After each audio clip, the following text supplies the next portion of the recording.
से पवित्र आत्मा आपको परमेश्वर के वचन मिलेगा। कोई मनुष्य आपको किसी कलीसिया में आ सकता है कि पवित्र आत्मा आपको वचन मिले। हम उस पवित्र आत्मा के लिए जो आज शाम को यहाँ पर उसका धन्यवाद देते हैं, तालियां बजाकर उसकी महिमा करेंगे, उसका स्वागत करेंगे। जिसने हमसे वादा किया है, जिसने हमसे प्रेम किया है, जिसने हमें उठा ले जाने के लिए वादा किया है, हम उस पवित्र आत्मा का धन्यवाद, उसका स्वागत, उसकी महिमा करते हैं। हम सरों को झुकाए रखेंगे और हम सभा को, प्रत्येक चीजों को जहाँ पर है प्रभु यीशु मसीह के हाथों में समर्पित करेंगे और उसे मांगेंगे कि आज शाम प्रभु हमारी अगुवाई करें, हमारे लिए अपने वचनों को खोल देंगे, हमारे हृदय को तैयार भूमि के समान बना देता है कि जब वचन का बीज आए तो हमारे हृदय से ग्रहण कर सके और हमारे हृदय के अंदर में वो जम सके। पवित्र आत्मा की बारिश उस बीज को उपजाए 30 गुना, 60 गुना और 100 गुना। आइए प्रार्थना। सर्वशक्तिमान दयालु परमेश्वर, तू जो था, जो है और जो आने वाला है, तेरे नाम की बड़ाई और महिमा करते हैं प्रभु। आज शाम के लिए पिता, इस सभा के लिए खुदावन भाई रोनी देवी, उनके परिवार, उनकी कलीसिया को धन्यवाद देते प्रभु कि आपने इस बार इस शाम को आज दिन तय किया खुदावन कि हम यहाँ पर आ सके प्रभु। मैं विश्वास करता हूँ पिता कि इसलिए नहीं कि मैं यहाँ आया हूँ, लेकिन आपका वादा है जहाँ 2 या 3 मेरे नाम से आएंगे मैं उनके बीच में प्रभु। जबकि आप यहाँ पर हैं, मैं इस सभा को प्रत्येक जन को तेरे हाथों में दे देता हूँ और मैं चाहता हूँ तेरा पवित्र आत्मा तेरे प्रत्येक बेटे और बेटी का अभिषेक करे, तेरा वचन प्रत्येक के लिए खोला जाए और प्रत्येक के अविश्वास का उपाय किया जाए, हर एक खाली पात्र भर दिया जाए पिता, हर एक बीमार चंगा कर दिया जाए, प्रत्येक बदवे छुटकारा पा जाए, चाहे वे आत्मा और प्राण और शरीर कहीं भी बदवाई है पिता, मैं हर एक की आजादी मांगता हूँ। मेरे होठों को छीने मेरी अगुवाई कर पिता, मेरे सारे भूल चूक अपराधों को पिता माफ कर, मैं इसे मांग लेता हूँ परमेश्वर। मेरे प्रत्येक भाई बहन पर आशीष कर, इस सभा अपने आप को, सारे एटमॉस्फेयर को, सराउंडिंग को, इलेक्ट्रिसिटी को पिता, साउंड सिस्टम को, सब कुछ तेरे हाथों में देते हैं। शैतान की हर एक युक्ति को प्रभु यीशु मसीह के नाम में श्रापित करो। प्रार्थना को मांग लेते हैं उद्धार करता प्रभु यीशु मसीह के नाम में। कलीसिया कहे आमीन। हालेलुया। आइए परमेश्वर के वचन में से पढ़ें साम नंबर 91 में से 91। और मैं हमेशा बताता हूँ, आज फिर से आपको बताता हूँ, भजन संहिता में जहाँ पढ़ते हैं तो आप उसको अध्याय ना बोलें, चैप्टर ना बोलें, क्योंकि गाने की किताब है। ये वैसे किताब नहीं, जैसे चैप्टर नहीं होता गाने की, जैसे आपकी किताब में नंबर होते हैं वैसे साम से ये गाने हैं, इसलिए नंबर्स होते हैं, ना कि चैप्टर। सो साम नंबर 91, और ये कोरोना काल में सबसे ज्यादा पढ़ा जाने वाला, प्रचार किया जाने वाला, वर्षों पर लगाया जाने वाला आयत बन गया। लेकिन हम देखेंगे क्या ये सच में वैसा ही हम इसे समझते आए। मैं इसकी पहली 2 आयतें पढ़ूंगा। जो सर्वशक्तिमान की छाया हुए स्थान में बैठा रहे, वह सर्वशक्तिमान की छाया में ठिकाना पाएगा। मैं यहोवा के विषय कहूंगा, वह मेरा शरणस्थान और गढ़ है, वह मेरा परमेश्वर है, मैं उस पर भरोसा रखूंगा। प्रभु की आशीष, प्रभु की पढ़ेगा वचन पढ़ो, आप सभी को आशीष मिले, बैठ सकते हो, सभी को आशीष दे। महिमा के एक बार फिर से प्रभु को तालियां बजाएंगे। आमीन। हालेलुया। यीशु मसीह का नाम मुबारक हो। आमीन। परमेश्वर के भवन में परमेश्वर के लोगों के साथ संगति करना सबसे बेहतर बात। आमीन। हालेलुया। और बहुत समय से, कई सालों से मैं भाई रोनी डेविड से बात चाह रहे थे कि हम यहाँ पर हों और हमारी योजनाएं बनती रही और बिगड़ती रही।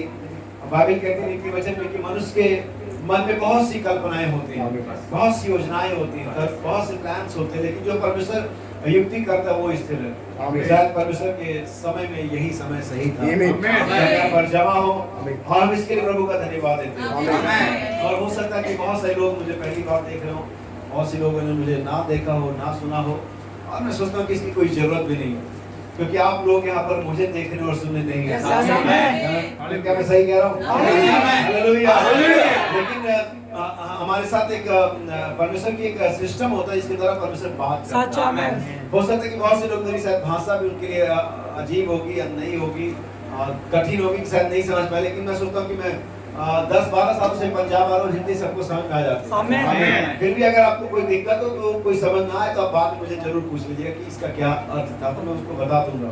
लेकिन ये सोचते मत जाइएगा कि पता नहीं मैंने क्या कहा, उसे क्लियर जरूर करिएगा। सो मैं जो दूसरी बात कहने जा रहा हूँ, आप सब मुझे देखने और सुनने नहीं आए हैं, मैं जानता हूँ, लेकिन जब मैं यहाँ खड़ा हूँ तो एकमात्र परमेश्वर का जो इंस्ट्रूमेंट जरिया है वो मैं ही हूँ।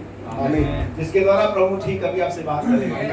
जब आप कॉल करते हैं किसी को, पुराने जमाने जब पीएनटी फोन होते थे, आजकल जमाने में मोबाइल फोन है, तो जब पीएनटी फोन से हम डायल करते थे तो वो एक्सचेंज पर जाता था, फिर एक्सचेंज वाला उस नंबर को भेजता था जहाँ हम बात करना चाहते थे, और अभी वो एक्सचेंज पे ना जाके अभी वो टावर पे जाता है, और फिर टावर आपके नंबर को भेजता है। यानी कि आप दोनों के बीच में जो बात होता है उसका एक कन्वर्टर होता है, एक मीडियम होता है, इसको हम टावर या फ्रीक्वेंसी कहते हैं। तो अभी वो फ्रीक्वेंसी और टावर मैं हूँ, क्योंकि बात आपकी खुदा के साथ होनी है, खुदा ने आपसे बात करनी है, मैं जस्ट एज ए टावर खड़ा हूँ, क्योंकि अभी इसके थ्रू ही जो भी होगा अभी ऐसे ही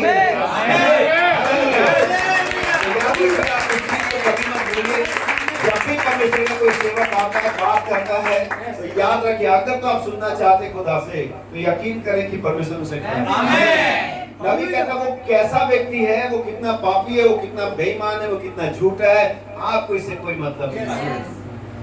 आपको सिर्फ इससे मतलब है कि परमेश्वर उसके थ्रू बात कर रहा है। आमीन। और जब आपका भरोसा इस बात पर हो जाता तब आप परमेश्वर से सुनने लगते हैं। बोलूंगा मैं, लेकिन आप सुनेंगे परमेश्वर। हालेलुया। इसका प्रमाण यह होगा कि जब आप यहाँ से जाएंगे तो आपके पास कुछ होगा लेके जाने के लिए। आपके पास कुछ चंगाई होगी, आपके पास कुछ विश्वास होगा, आपके पास कुछ आनंद होगा, आपके पास कुछ सामर्थ्य, कुछ होगा जिसे आप लेकर के जाएंगे। जब परमेश्वर के पास आते हैं तो ना आप खाली हाथ आते हैं, ना वो खाली हाथ भेजता है। हम खाली हाथ आते हैं, हम खाली हाथ जाएंगे। हम आराधना की भेंट लेकर के आए हैं और हम आशीष लेकर के जाएंगे। स्तुतियां ऊपर जाती है, आशीष लेकर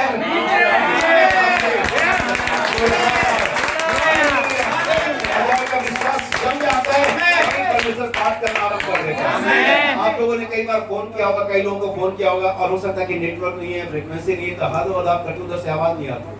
जब तक आपको उधर से आवाज नहीं आती तब तक आप पूरी बात नहीं कहते। जितने लोग ऐसा सोचते हैं, कभी आप ऐसे लगता है कि उधर से आवाज नहीं आ रही, फिर भी आप बात करते चले जा रहे हैं, आप नहीं करते क्योंकि आवाज नहीं आ रही, रिस्पॉन्स नहीं आ रहा।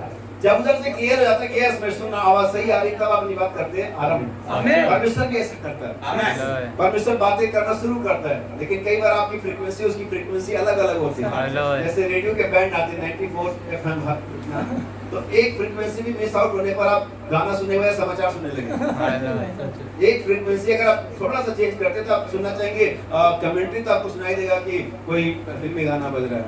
फिल्मी गाना सुनना चाहेंगे तो पता चला कि फ्रीक्वेंसी एक पॉइंट लूज हो गई, इधर उधर हो गई, तो आपको समाचार सुनना, मतलब जैसे एक पॉइंट फ्रीक्वेंसी चेंज हुई, आप जो सुनना चाहेंगे वो नहीं मिलेगा।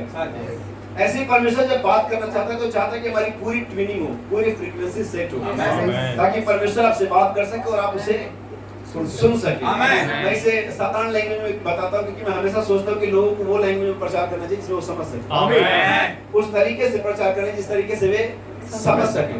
एक बार परमेश्वर ने सैमुअल को फोन लगाया, फोन था उस समय, था जो कुछ आज पहले था। ऐसा नहीं कि क्योंकि हमने हवा में से फोन नहीं निकाला, हमने इन्हीं मटेरियल चीजों में से फोन निकाला। हमने टेलीविजन हवा में से नहीं निकाला, बबली को हरा के फोन, हमने यही से चीजों को लिया, यही से मटेरियल को लिया, यही से मेटल लिया, यही से हमने फोन बनाया। तो मैं कह सकता हूँ कि फोन था, डेवलप नहीं हुआ था। आज से 100 साल पहले अगर आप किसी से कहते और आप अमेरिका में और आप इंडिया में कहते और मैं सामने सामने बात कर रहे थे, तो लोग कहते पागल हो गया, वो 7 समुंदर पार अमेरिका में बैठा और यहाँ बैठे के सामने सामने बात करते। आज ये यूज्ड टू है, आज ये नॉर्मल है, बच्चा इसे करता है वीडियो कॉल पे। लेकिन 100 साल पहले पागलपन होता या नहीं होता ये, लेकिन आज ये हकीकत है और हम इस्तेमाल करें बिना ये कहे कि कितनी महान चीज है, बिना ये कहे कि कितनी महान चीज है। सो सैमुअल को परमेश्वर ने फोन लगा, कहा हे सैमुअल, हे सैमुअल, घटना को। और सैमुअल ने प्रॉपर जवाब नहीं दिया, रिप्लाई नहीं दिया। सैमुअल कहाँ गया? एली के पास। उसको लगा एली ने फोन किया। क्या तूने मुझे बुलाया? नहीं बुलाया, जाके सो जा। फिर जाकर के सैमुअल सो गया। फिर परमेश्वर ने डायल किया, सैमुअल सैमुअल। अब सैमुअल को फिर लगा एली ने बुलाया, फिर वो एली के पास चला गया। सैमुअल बच्चा था, लड़का था, और एली एक मैच्योर्ड पास्टर था, याजक था। जब दूसरी बार सैमुअल उसके पास गया तब एली समझ गया कि इसे मैं नहीं बुला रहा हूँ, इसे परमेश्वर बुला रहा है, क्योंकि उसके पास एक्सपीरियंस था। इसलिए वो कहता है कि इस बार जब कॉल आए तो कहने मैं सुन रहा हूँ। इस बार कॉल आई, कहा भाई, उन्होंने कहा हे अम्मा बोल, मैं सुन रहा हूँ। परमेश्वर ने कंटिन्यू कर दिया, आरंभ हो गई। जब तक परमेश्वर आपको कॉल करता रहेगा, जब तक आपकी तैयारी, यस आई एम हियर, मैं सुन रहा हूँ प्रभु, आप बोलो, मैं सुनने के लिए तैयार हूँ। हालेलुया। और इसलिए कहना चाहता हूँ कि अभी जितने भी फोन्स आपके पास है उसे स्विच ऑफ कर दे, क्योंकि मैं नहीं सोचता कि इससे जरूरी बात अभी कोई और आपको मिल सकती है। इससे जरूरी कॉल राइट नाउ और कोई आ सकती है, मेरे हिसाब से नहीं आ सकती। अगर इसके अलावा कोई कॉल आपके पास आपके फोन पर आती है तो जरूर आपको डिस्टर्ब करेगी, जरूर आपके आशीषों को लूट लेगी, जरूर आपको परमेश्वर से डिस्कनेक्ट कर देगी। इसलिए फोन को स्विच ऑफ कर दे, क्योंकि इससे जरूरी कॉल कोई नहीं आने वाली। बहुत से लोग वाइब्रेट पे करते, बहुत से लोग साइलेंट करते, लेकिन उसको ऑन रखते। आपने शैतान को हाथ दिया हुआ पकड़ने के लिए, शैतान को हाथ ना दे पकड़ने के, खींच ले। शैतान को किसी भी तरह से कोई मौका ना दे, किसी भी जगह में, किसी भी क्षेत्र में, किसी भी परिस्थिति में। बहुत चालाक है, जितना आप सोचते उससे ज्यादा चालाक। राइट। आपको लगता है सींग लगा कर कहता है काला चेहरे में, बहुत स्मार्ट है। बाइबल को ध्यान से पढ़ना, बाइबल कहती है वो सर्वांग सुंदर है। इसका आपकी भाषा में कैसे मैं समझाऊं? सर्वांग का मतलब होता है कि उसकी जितने भी बॉडी पार्ट है ना, वो सब सुंदर है। किसी की आंख सुंदर होती है, तो उसकी आंख कितनी सुंदर है। तो नाक देखा उसका, लाइक प्रियंका चोपड़ा। प्रियंका चोपड़ा की आंख बड़ी अच्छी, नाक कभी देखना ध्यान से, उल्टी आ जाएगी। मैं आपके भाई क्या कह रहा हूँ, मैं समझा रहा हूँ। किसी के हाथ बड़े खूबसूरत होते हैं, किसी का फेस बड़ा खूबसूरत होता है, लेकिन हाथ छोटे छोटे होते हैं। तो मतलब हम लोग नॉर्मल जितने भी लोग हैं, किसी का एक अंग अच्छा होता है, बाकी किसी का 2-3 अच्छा होता है, लेकिन कहीं ना कहीं डिफिकल्टी, कहीं ना कहीं फॉल्ट रहता है। लेकिन शैतान के लिखा कि सर्वांग सुंदर, इज अ ब्यूटीफुल। अगली नहीं है वो, बदसूरत नहीं है, डरावना नहीं है, खूबसूरत है, अट्रैक्टिव है। सांप को जब सांप मिला था, उसके बाद भी सांप अट्रैक्टिव है। आज भी सबसे ज्यादा अगर अट्रैक्शन किसी की आंख में पाया जाता तो सांप की आंख में पाया। कभी सर्च करना, आज भी सांप के चमड़े का बना हुआ बेल्ट और पर्स हम पसंद करते हैं। कभी आप इसको जाने तो आपको समझ आए। आप सांप मिलने के बावजूद भी इतना आकर्षण है। अगर सांप नहीं मिला था तब सोचो हवा ऐसे नहीं बह गई थी, कुछ तो उसमें रहा होगा। और मैं उसकी बड़ाई नहीं कर रहा हूँ, सिर्फ उसकी तकनीक बता रहा हूँ, ताकि हम सभी क्या रहे, सावधान। ये जान ले कि वो बड़े क्रूरता में, बड़े भयानकता में, और आपके पास रामायण और कुरान और गुरु ग्रंथ लेकर के बहकाने नहीं आएगा, क्योंकि आप ऐसे ही रिजेक्ट कर दोगे। हम इस पर विश्वास नहीं करते। फिर वो बाइबल ही लेकर, फिर वो सच्चाई में झूठ मिला करके ही ले आएगा, ताकि आपको क्या कर सके। इसलिए याद रखिए, मैं फिर से मैं सोचता हूँ कि हम एक साथ कनेक्ट हो चुके हैं। मैं सोचता हूँ कि हम अब उस गियर को हम आगे बढ़ा सकते हैं, और अपनी शुरुआत को करें और रन को दौड़े, और आप मेरे साथ दौड़ना। हालेलुया। मेरे साथ नहीं दौड़ पाएंगे तो बहुत पीछे रह जाएंगे। ये जरूरी का मेरे साथ दौड़े, हम एक साथ दौड़ेंगे। आमीन। और अपने रन को क्या करेंगे, पूरा करेंगे। मेरा संदेश है परमेश्वर की उपस्थिति। परमेश्वर की उपस्थिति। और मेरी प्रेरणा है संपूर्ण छुटकारा। संपूर्ण छुटकारा मेरी प्रेरणा नहीं है, मेरा विषय है परमेश्वर की उपस्थिति। मेरी प्रेरणा संपूर्ण छुटकारा, हाफ वे रिडेम्पशन नहीं, फुल रिडेम्पशन, टोटल रिडेम्पशन। इसलिए मैंने साम 91 को पढ़ा आपके लिए, ताकि मैं विषय को बना सकूं, ताकि मैं आपके लिए सामने बुनियाद रख सकूं। मेरे पास पढ़ने के लिए बहुत आयतें होती हैं। हम परसों भी लुधियाना में था, मैं बताता हूँ बहुत आयतें क्यों पढ़ता हूँ। लगभग 15-20 आयतें तो मैं पढ़ता ही पढ़ता हूँ, क्योंकि अगर आपको प्रचार याद नहीं रहेगा तो एक आधी आयत भी अगर याद रह जाएगी ना, अगर एक आयत भी याद रहेगी और आपने उसे समझ लिया और उसे लागू कर लिया, तो एक वचन भी परमेश्वर का उतना ही वचन है कि संपूर्ण वचन। आमीन। एक वचन भी आपका छुटकारा कर सकता है। लूथर ने रोमन कैथोलिक कलीसिया के खिलाफ जो लड़ाई लड़ी, अकेला लूथर के पास सिर्फ एक वर्ष थी, एक आयत थी। अच्छा। और आयत थी, धर्मी जन विश्वास से जीवित रहेगा। और जर्मनी के अंदर में पूरे कैथोलिक को हिला दिया, जिनके खिलाफ आवाज उठाना मौत का दूसरा नाम था। हालेलुया। लेकिन एक आयत के द्वारा वो खड़ा हुआ और पूरे जर्मनी को, पूरे कैथोलिक को उसने क्या कर दिया, हिला दिया। आप एक आयत ले सकते हो, शैतान को हरा सकते हो, अगर आप उसका संपूर्ण मन से विश्वास करते हो, अप्लाई करते हो। So, साम 91 को हमने पढ़ा, जैसा मैंने शुरू में बताया कि लॉकडाउन के अंदर में, कोविड के अंदर में, ये सबसे ज्यादा पढ़ा जाने वाला, शेयर किया जाने वाला, व्हाट्सएप पे, स्टेटस पे लगाया जाने वाला आयत था। लेकिन क्या ये वैसा ही है जैसा हमने इसे समझा है अभी तक? इसमें लिखा क्या है? चलिए भाई, आप एक जने कोई अपनी माइक, अपनी बाइबल उठा लें और हम शुरू करते हैं। बाकी सभी 91 सुनिए। जो परम प्रधान के छाए हुए स्थान में बैठा रहे। यहाँ पर परमेश्वर किसी व्यक्ति का पक्ष नहीं ले रहा, यह नहीं करे जो इजरायली, यहाँ नहीं लिखा कि जो क्रिश्चियन, जो कोई भी जो चाहे, जो ऐसा करता हो, अंधा, लंगड़ा, लूला, काना, खूबसूरत, बदसूरत, अमीर, गरीब, पढ़ा लिखा, बेवकूफ, कोई। तो पहले शब्द में कितनी बड़ी बात है, जो। आप बैठ सकते, आप कहेंगे मैं पढ़ा लिखा नहीं, कोई बात नहीं, उसमें कैटेगरी नहीं है। आप कहेंगे मैं खूबसूरत नहीं, कोई बात नहीं, उसमें कैटेगरी नहीं। जो परम प्रधान के छाया स्थान में बैठा रहे। क्या बैठा रहे, बैठा रहे, आता जाता ना रहे, बैठा अबाइड, नॉट विजिट, बैठा रहे, वही कंटिन्यू रहे, संडे आता जाता रहे, एक दिन आए और जाए नहीं, बैठा रहे। लेकिन कोविड-19 है तो शाम कोविड-19 है तो शाम 91 याद आ गया। अगर 91 उल्टा करोगे तो 19 हो जाएगा। समझ में आई? 91 उल्टा कर दो 19 कोविड-19, मतलब कोविड-19 है तो 91 याद आ गया। ऐसी बात है। हालेलुया। लेकिन हम बैठे नहीं रहे, हमने उसे उस समय शेयर करना शुरू कर दिया। उनसे पूछो जो लोग शेयर कर रहे थे, जो लोग पढ़ रहे थे, प्रचारक जो प्रचार कर रहे थे, क्या वो बैठे रहे? इसीलिए बहुत सारे क्रिश्चियन, बहुत सारे बिलीवर, बहुत सारे मसीही भी मारे गए कोविड में, जबकि वो पढ़ते रहे 91। क्योंकि वहां पर ये नहीं लिखा है कि आता जाता रहे, वहां पर ये नहीं लिखा कि 91 में बिलीव करता रहे, वहां पर लिखा कि जो परम प्रधान की छाया उस समय बैठ रहे। आमीन। क्या हम बैठे हैं? आमीन। तो परमेश्वर की जो प्रेजेंस होती है आपको हर खतरे से बचाती है। हमारा नबी एक बड़ा बढ़िया एग्जांपल देता है, कहता है कि वहां पर भेड़ के बच्चे थे जंगल में, और भेड़ के छोटे छोटे बच्चे जो भी उनका एरिया था वहां पर उछल कूद रहे थे, और नहीं सर वो उकाब के बच्चे थे, उकाब के बच्चे थे, और यहाँ वहाँ खेल कूद रहे थे, और आसपास भेड़िए थे या जंगली जो जानवर होते जो उन पर हमला कर सकते, सियार या भेड़िए जो भी होते हैं, और बड़े निडरता के साथ, बड़े आनंद के साथ पूरे इस एरिया में खेल रहे थे।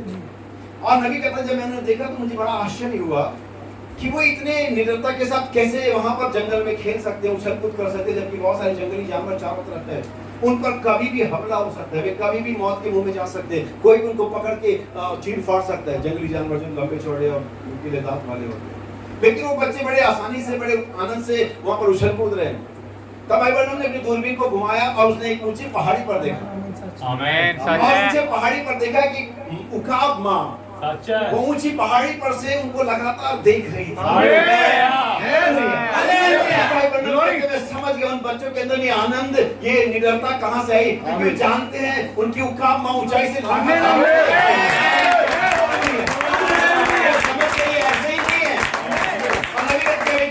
जान जाता है कि उसकी परमेश्वर उसकी ओर निरंतर देख रहा है, यहोवा की निगाह धर्मी जन पर लगातार बनी रहती है। हमारे गार्ड, हमारे रक्षक, हमारे आर्मी वाले सो जाते और झपकी लेते, लेकिन बाइबल की सुन, इस्राएल का रक्षक ना सोएगा और ऐसा हमारा परमेश्वर है। और इसके लिए सबसे बड़ी बात, इसके लिए सैलरी नहीं लेता वो। आमीन। सच है। आमीन। हमारे वॉचमैन लेते हैं, हमारे गार्ड लेते हैं, हमारी आर्मी पेंशन भी लेती है, सैलरी तो छोड़ो पेंशन भी लेते हैं, रिटायरमेंट भी लेती है। हमारा परमेश्वर सैलरी लेता नहीं बल्कि आशीष देता है। आमीन। और कितना प्रेम करना चाहिए, कितना भरोसा करना चाहिए। आपकी आर्मी बॉर्डर पे तैनात रहती है, आप आराम से रात को चद्दर तान के सो जाते हो, आपको मालूम पाकिस्तान से कोई बम नहीं आएगा, आर्मी उधर है। हमारी मिसाइल उधर लगी हुई है, हमारी एंटी बैलिस्टिक मिसाइलें लगी हुई है, क्योंकि कोई मिसाइल, क्योंकि हमारी आर्मी जाग रही है, इसलिए मैं सो सकता हूँ। फिर भी हमले होते, फिर भी लोग मरते हैं, लेकिन आप जानते हैं उस आर्मी से बड़ा सेनाओं का यहोवा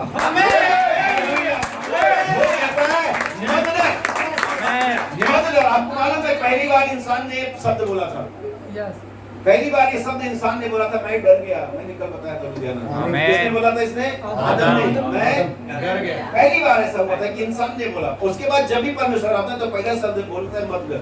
आमीन। आमीन। उसको मालूम है तुम डरे हुए हो। हालेलुया। और मालूम मोबाइल में कितनी बार लिखा मत डर, 365 हर दिन के लिए, हर दिन के लिए परमेश्वर का वादा है मत डर। क्यों? क्योंकि परमेश्वर ने जान लिया आपकी प्रॉब्लम, आपकी समस्या, आपकी एबिलिटी। उन्होंने कहा था मत डर, मैं तेरे साथ हूं। एक दूध पिलाती माँ अपने बच्चे को शायद भूल सकती है, लेकिन मैं तुझे कभी नहीं भूलूंगा, मैं तुझे कभी त्यागूंगा, मैं जगत के अंदर तेरे साथ रहूंगा, वरन जगत के अंदर में तेरे अंदर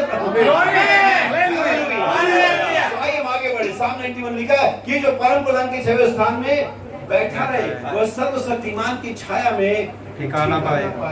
मैं यहोवा के विषय कहूंगा। किसके विषय कहूंगा? लेकिन आज जानते हैं, आज लोग अपने बड़े बॉस के विषय में कहते हैं, अच्छा मेरा बॉस बहुत पैसे वाला, अगर कुछ दिक्कत होगी तो पैसा दे देगा। अच्छा मेरी पहचान विधायक साहब से, अगर मुझे कुछ कभी नौकरी के लिए सोर्स लगाना पड़ा तो मैं अपने विधायक साहब के विषय में बात करूंगा। कोई प्रधानमंत्री के विषय में बात करता है, कोई किसी के विषय में बात, लेकिन मैं यहोवा के विषय में, मेरा भरोसा किसी मनुष्य पर नहीं है, मैं यहोवा के विषय में, मेरा गढ़ है, वो मेरा आपके पास एक असली सामर्थ्य, तो आप नकली पर क्यों डिपेंड करते हो? अगर आप नकली ले सकते हैं, लेकिन जब असली है, जब नाश होने वाला, ना होने वाला रक्षक है, जब दया करने वाला परमेश्वर है, जब संकट करने वाला परमेश्वर है, तो हम क्यों बेकार के लोगों पर अपने विश्वास को अवलंबित करें? आइए विश्वास को परमेश्वर पर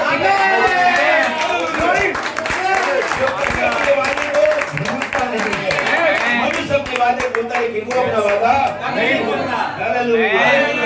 आइए इसके 14 और 15 आयत को पढ़े, फिर मैं आगे बढ़ूंगा। कुछ चीजें आपको दिखाता हूँ कि क्या आपने अब तक साम 91 में ये चीजें देखी।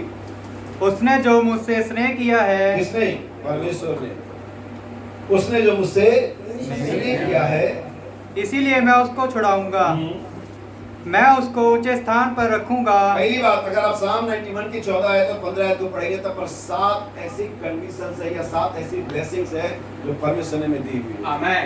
और ये सारी 7 आशीषें या 7 इसको कहेंगे एडवांटेज, ये उनके लिए है जो परम प्रधान के छाया स्थान में बैठा है। आमीन। जो अबाइड करता है, जो वहां पर कंटिन्यू रहता है, ग्लोरी, आना जाना, विजिट करना नहीं, जो बैठा रहता है। ये 7 आशीषें उनके लिए, पढ़ने वालों के लिए 91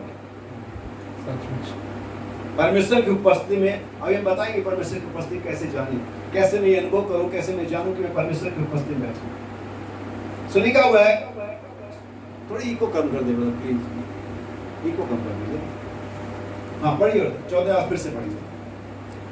उसने जो मुझसे स्नेह किया है, इसीलिए मैं उसको छुड़ाऊंगा। पहला आशीष के रो से छुड़ाऊंगा। परमेश्वर ने आपको छुड़ाने का वादा कर रखा है। आमीन। आप ये मत देखो कि किसने पकड़ा हुआ है, आप ये देखो कि छुड़ाने वाला कौन है। आमीन। बीमारी ने पकड़ा है, शैतान ने पकड़ा है, दुष्टात्मा ने पकड़ा है, बॉस ने पकड़ा, समाज ने पकड़ा, ये किसने पकड़ा मैटर नहीं है। कौन छुड़ाने वाला वो मैटर है। आमीन। और छुड़ाने वाला वो किसी से भी और कभी भी और कहीं से भी छुड़ा सकता है। आमीन। हालेलुया। आमीन। ये मैटर नहीं कि किसने पकड़ा हुआ है, मैटर एक छुड़ाने वाला कौन है। आमीन। सुनिए, मैं उसको छुड़ाऊंगा। पहला नंबर 1, मैं उसको ऊंचे स्थान पर रखूंगा। पहला। दूसरा आशीष, परमेश्वर को नीचे नहीं रखता। बाइबल कहती है परमेश्वर में पूछ नहीं सॉरी कह रहा है। परमेश्वर शत्रुओं के सामने हमारे लिए क्या बिछाता है? मेज। किसके सामने बिछाता है? शत्रुओं के सामने। हम शत्रुओं को देख के छिप जाते हैं। वो कहता है बेटा आ निकल, तू भी है, मैं इसके सामने ही तेरा महिमा करूं। शत्रुओं के सामने में बिछाता है। वो हमें ऊंचे स्थान पर चढ़ाएगा। उसने हमारे स्थान हायर लेवल पर लेकर गया। आमीन। ये हमें जो नीचे बैठे रहते हैं कि परमेश्वर का चाहता है, परमेश्वर की आशीष उनके लिए जो छाया स्थान में बैठे रहते हैं, पहला तो आशीष से छुटकारा देगा, दूसरा उसको ऊंचे स्थान पर बैठाएगा। सुनिए, ये सारे इन फ्यूचर टेंस हैं। अगर आप बैठेंगे तब मिलेगा। आमीन आमीन। करूंगा, छुड़ाऊंगा, अभी नहीं है, समझ मिल गया, इतनी जल्दी भी नहीं है, पहले कंडीशन पूरा करो। बहुत सारे हम ऑफर पढ़ते अच्छा कार आप चलते हुए चलाते हुए ले जाए, क्या चल रहा है? कार लोन चल रहा है। अच्छा कार दे रही, कंपनी लोन दे रही है, फ्री दे रही है, हम पहुंच जाते हैं, सर कार लेना है, लोन दे देंगे। हाँ दे देंगे, लेकिन आपकी जॉब नहीं, जॉब नहीं करते। नहीं सर, ये सरकारी नौकरी वालों के था, आपने स्टाफ नहीं देखा तो टर्म्स और कंडीशन, नियम और शर्तें बड़ा पढ़ते हम, और छोटा पढ़ते हुए क्या हो जाते हैं, छूट जाते। और सारा कहता हाय यीशु मसीह सबको अनंत जीवन देगा, सब लोग दौड़े आते, बड़ा बड़ा लिखा हुआ है। फिर नीचे टर्म्स और कंडीशन, वो पाँव धोने, रोटी तोड़ने, फिर तो शिक्षा पाने, प्रार्थना करने में लगे थे। बड़ा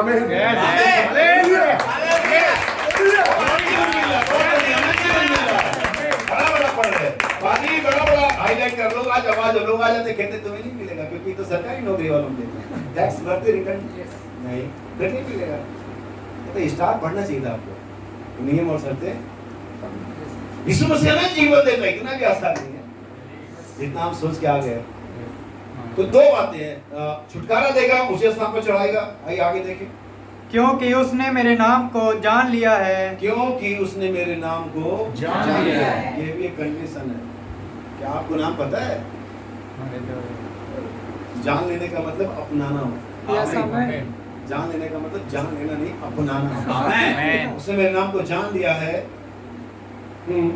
जब वह मुझको पुकारे तब मैं उसकी सुनूंगा। तीसरी ब्लेसिंग है कि जब आप प्रार्थना करेंगे, पुकारेंगे, वो आपकी सुनेगा। आमीन। परमेश्वर सबकी नहीं सुनता है। आमीन। परमेश्वर कुछ लोगों की सुनता है। आमीन। वो भी तब जब आप उसकी शर्तों पर आमीन सुनिए। संकट में मैं उसके संग रहूंगा। आपके साथ रहेगा। चार बातें होगी, छुटकारा दूंगा, ऊंचे स्थान पर बढ़ाऊंगा, जब प्रार्थना करेगा सुनूंगा, संकट में उसके साथ। आमीन। चौथी बात, पांचवी, मैं उसको बचाकर उसकी महिमा बढ़ाऊंगा। आपको ग्लोरीफाई करने वाला है। हालेलुया। आमीन। हालेलुया। मैं उसको दीर्घायु से तृप्त करूंगा। आपकी लॉन्ग लाइफ करने वाला, लंबी उम्र करने वाला। आमीन। छठी बात थी, सातवीं, और अपने किए हुए उद्धार का दर्शन दिखाऊंगा। और अपने किए हुए उद्धार का दर्शन दिखाऊंगा। आमीन। हालेलुया। 7 आशीषें 91 के अंदर में। आमीन। लेकिन कंडीशन एक ही है, जो परम प्रधान के 6वें स्थान में बैठा रहे। आमीन। कलीसिया में बैठा रहे वो नहीं, जो दिन रात बाइबल पढ़ता रहे वो नहीं। अच्छी बात है, बहुत बढ़िया, अगर दिन रात बाइबल पढ़ते, मैं नहीं कह रहा हूं कि आप ऐसा ना करें, लेकिन फिर भी ये परमेश्वर की उपस्थिति नहीं है। तो मैं कैसे जानूं कि परमेश्वर की उपस्थिति के अंदर हम बैठे हैं, या हम कलीसिया में बैठे हैं, या हम किसी मनुष्य की उपस्थिति में बैठे हुए हैं? इसके लिए मेरे पास कुछ एग्जांपल्स है, कुछ घटनाएं बाइबल की जिसको आपके सामने रखूंगा। पहली घटना मैं आपको बताऊंगा लूत की पत्नी के बारे में, और इसका जिक्र आपको मिलता है लूका 17 उसकी 32 आयत में। इन टाइम मैसेज के अंदर में ज्यादातर लोग लूका 17:30 को जानते हैं। यस आमीन। लेकिन मैं हमेशा बताता हूँ कि अगर आप आयतों से आगे बढ़ेंगे तो आपको बहुत और अच्छी चीजें मिलेंगी। जैसे इफिसियों 4:11 बहुत प्रचारा जाता है, बोला जाता है, बताया जाता है, लेकिन असली मामला इफिसियों 4:12 में है। आमीन। असली मामला इफिसियों 4:13 में है। आमीन। इफिसियों 11 तो सिर्फ एक बता रहा पोस्टर क्या है, करेंगे क्या, वो इफिसियों 12:13 बताता है। सच है। सो लूका 17:30 सभी जानते हैं, मनुष्य के पुत्र के होने के दिनों में वगैरह वगैरह। लेकिन अगर आप ध्यान से देखें, कई बार हमारा विषय चल रहा, तो मान लो मैं अंग्रेजी विषय प्रचार कर रहा हूँ, अचानक मैं उसमें फिजिक्स ले आऊँ, अभी तो इंग्लिश चल रहा था, मैं मैथ प्रचार कर रहा हूँ, मैं मैथ पढ़ा रहा हूँ, अचानक मैं हिंदी ले आऊँ, ये क्या मसला है कि भी आप तो मैथ कर रहे थे, हिंदी किधर आ गया? अगर आप लूका 17 को पढ़ेंगे, उसके पीछे से आके 25, 24, 26, 27, 30 तक पढ़ेंगे, तो जो कॉन्टेक्स्ट है, संदर्भ है, वहाँ पर अंतिम दिनों की बात चल रही है। आमीन। वहाँ पर चिन्ह यीशु मसीह बता रहा है कि जैसे नूह के दिनों में था, लोग खाते पीते थे, घर बनाते थे, ब्याह शादी होती थी वगैरह वगैरह, वैसे ही मनुष्य के पुत्र के आने के दिनों में होगा। ये संदर्भ चल रहा है, और ये संदर्भ चलते चलते, ये कॉन्टेक्स्ट चलते चलते अचानक यीशु कहता है लूत की पत्नी को, मतलब मैथ की पढ़ाई में हिंदी आ गया। मैं इसे ऐसे समझता हूँ, हो सकता है ऐसा नहीं है, लेकिन मैं समझ ऐसे रहा हूँ कि आप पूरा जब संदर्भ पढ़ेंगे पीछे से लेकर के आगे तक, तो वहाँ पर अंतिम दिनों की भविष्यवाणी बताई। तो फिर अचानक लूत की पत्नी का रोल किधर सीट में आ गया, और यीशु मसीह बेमतलब की कोई बात नहीं करता। सच है। आमीन। अगर उसने कहा लूत की पत्नी को स्मरण करो, तो जरूर आपको ये करना चाहिए। तो देखना चाहिए कि लूत की पत्नी ने क्या किया था, लूत की पत्नी के साथ क्या हुआ था, लूत की पत्नी कैसी कैरेक्टर की थी। यीशु ने इवन सारा के लिए नहीं बोला कि सारा को स्मरण करो, सारा कोई कम थी, जबकि हम उसका नाम लेते हैं, उसकी गवाहियां देते हैं, कहते हैं हमारी बहनों को उसकी तरह होना चाहिए, लेकिन यहाँ पर लूत की पत्नी है, तो कोई तो चीज ऐसी बात होगी कि यीशु मसीह अंतिम दिनों के चिन्ह के बारे में और उसके पुत्र के प्रकट होने के दिनों के बारे में लूत की पत्नी को इंक्लूड कर रहा है। आमीन। आमीन। पढ़िए क्या लिखा हुआ। लूत की पत्नी को स्मरण रखो। थोड़ा पीछे से पढ़े, 30 आयत से पढ़े, ताकि लोग समझ जाए कि मैं जो बता रहा हूँ ऐसे लिखा हुआ है। मनुष्य के पुत्र के प्रकट होने के दिन भी ऐसा ही होगा। उस दिन जो छत पर हो और उसका सामान घर में हो, वह उसे लेने को ना उतरे। और वैसे ही जो यहाँ खेत पर में यीशु हो। मसीह एक सीख दे रहा है कि आपको लौटना नहीं है, आपको जहां पर खड़े वहां से पीछे नहीं होना, आपको वहीं रहना है या उससे आगे बढ़ना है, आपको पीछे नहीं होना है। जो छत पर हो अपना कपड़ा लेने नीचे, आगे क्या लिखा हो भाई? और वैसे ही जो खेत में हो वह पीछे ना लौटे। वो पीछे ना लौटे। यहाँ पर मॉरल स्टोरी है, डोंट लुक बैक, आमीन। Don't go back. ये है स्टोरी।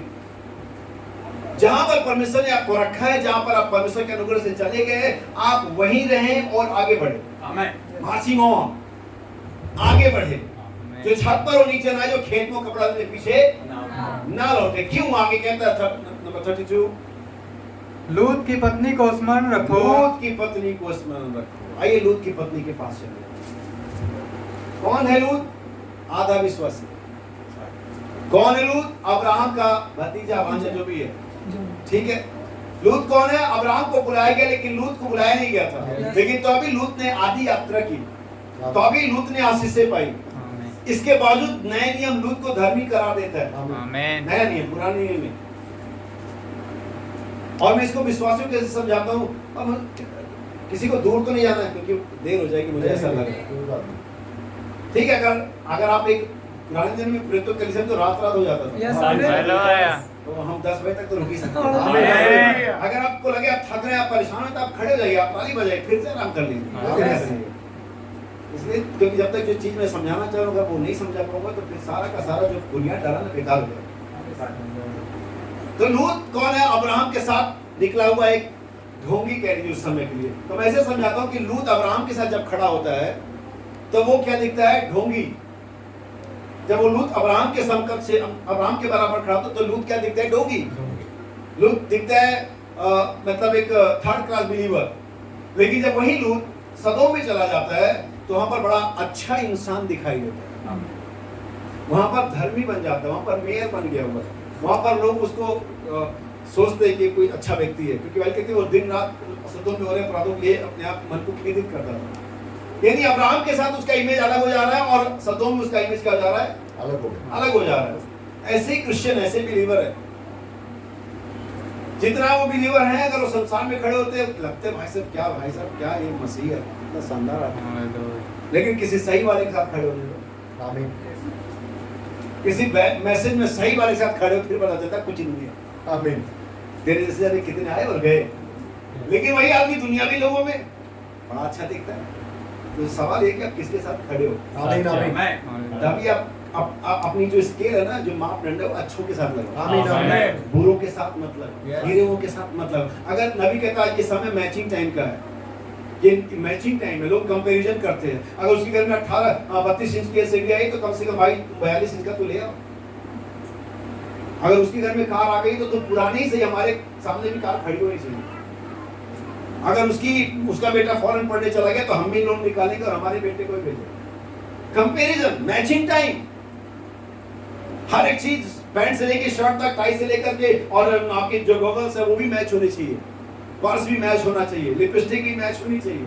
हालांकि हमारी बहनें नहीं लगा, लेकिन ये मैचिंग टाइम है। हर एक चीज बिल्कुल सेटअप में चलता है। लेकिन नबी कहता है अगर आपको मैच करना ही है, तो आप अपना एक्सपीरियंस अब्राहम के साथ मैच करो। आमीन। अगर आपको मैच करने का बहुत शौक है बहनों को, तो अपना एक्सपीरियंस सारा के साथ मैच करो। अगर हमको बहुत मैचिंग करने का शौक है, तो अपने विश्वास को पत्रों के साथ मैच करें। आइए इससे मैच करिए, दुनिया के साथ मैच करिए। दुनिया के साथ मैच करके तो आप बहुत सुपीरियर दिखाई देंगे। मैं अगर अपने आप को मैच करूं, जो दुनिया के और लोग हैं, अदर रिलीजन के लोग हैं, मेथोडिस्ट, बैप्टिस्ट, कैथोलिक वाले, तो मैं क्या ही बहुत शानदार व्यक्ति हूं। लेकिन जरा मुझे पतरस के बगल में खड़े होने, जरा मुझे पौलुस के बगल में खड़े होने, मैं माफ कर, मैं ऐसा नहीं बन पाऊंगा। लेकिन संसार में तो बड़ा सुपीरियर बन जाता हूं। अब लूत भी ऐसा ही था। अब मैं लूत की पत्नी के बारे में आता हूं। और लूत सदोम में चला गया। उसकी पत्नी वहां की फर्स्ट लेडी थी। नबी कहता है वो मेयर बन गया था, वो फर्स्ट मैन था तो फर्स्ट लेडी बन गई थी, बड़ी बड़ी उनकी किटी पार्टी होती थी, बड़े लोगों में आना जाना होता था, और बेचारा लूत इन बातों को देखता रहता था, सुनता रहता था, रोक नहीं पाता था। लूत जब से अब्राहम के साथ निकला तब से लूत और उसकी फैमिली जो थी परमेश्वर की जो सुपरनेचुरल प्रेजेंस होती है उससे यूज्ड टू थी। अब समझो मैं जो बताने जा रहा हूँ, मतलब स्वर्गदूतों का आना, परमेश्वर के कार्य का होना, सुपरनेचुरल ब्लेसिंग्स मिलना लूत और उसकी फैमिली के लिए साधारण बात थी। मतलब अक्सर होता रहता था उनके बीच में चीजें, नहीं समझे आप? जब अब्राहम राजाओं को मार के लौट रहा था, जिससे लूत को बदमाई में लेकर गए थे, तो अब्राहम ने राजाओं को मारा। ये भी लूत ने, उसकी पत्नी ने भी देखा होगा। जब मेल्कीसेदेक के रूप में अब्राहम से मुलाकात हुई परमेश्वर की, तब ये घटना लूत को पता रही होगी। इवन जब 3 स्वर्गदूत अब्राहम के पास मिलने आए तो उसमें से 2 लूत के पास भी मिलने गए। यानी कि लूत की फैमिली के लिए, लूत की पत्नी के लिए विशेष करके ये बातें जो सुपरनेचुरल हैं, जो परमेश्वर की बातें हैं, जो अलौकिक बातें, बड़ी साधारण बात थी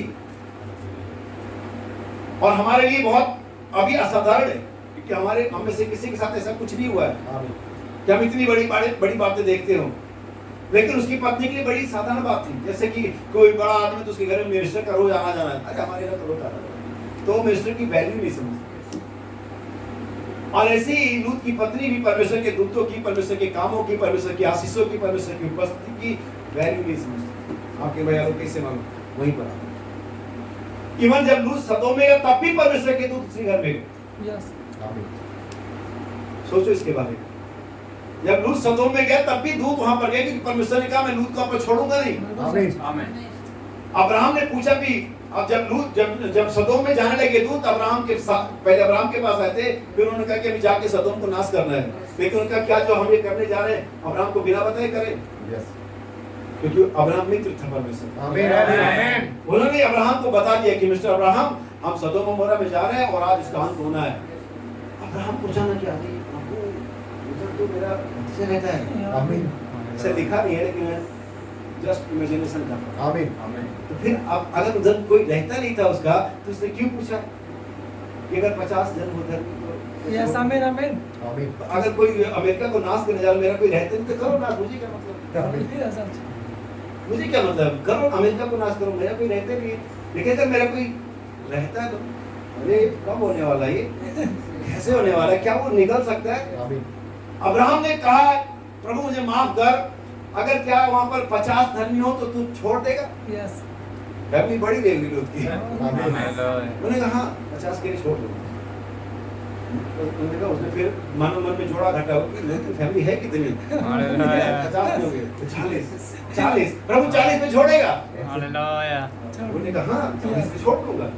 उसने फिर सोचा होगा कि एक आप तो बूढ़े दादा दादी तो मर गए होंगे, प्रभु एक बार मुझे और माफ कर, 30 में छोड़ेगा क्या? हाँ 30 पर भी छोड़। अब्राहम कहता है एक बार और 20। उन्होंने कहा 20 पर भी छोड़ दूंगा। अब्राहम ने कहा लास्ट टाइम, इसके बाद मैं कुछ नहीं कहूंगा। परमेश्वर ने कहा इसके बाद में तुझे कहने का मौका भी नहीं दूंगा, क्योंकि अब इससे पहले 10 पर और 1 पर आता, परमेश्वर कहा 1 भी मिला तो उसको क्या कर दूंगा?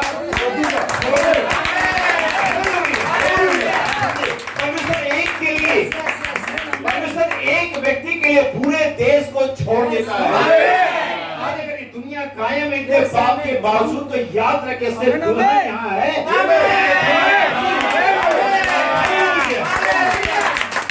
दुनिया रहने के और बचने के लायक नहीं है। परमेश्वर एक व्यक्ति के पूरे देश को जो नाश होने का हुक्म हो चुका है उसे छोड़ देता है। दूसरी वाइस वर्सा, उल्टा बताता हूँ, परमेश्वर एक व्यक्ति के राजाओं को और राष्ट्रों को धमकी देता है। आमीन। आमीन। आमीन। क्यों अपने अभिषिक्तों के निमित्त राजाओं को धमकी देता है? एक व्यक्ति के लिए देश को हिला सकता है, एक व्यक्ति के लिए। अभी सोचो तुम्हारी वैल्यू क्या? तो मैं खंडे झुका के नहीं चलता, सीना निकाल के चलता हूं। महाराजा का बेटा हूं।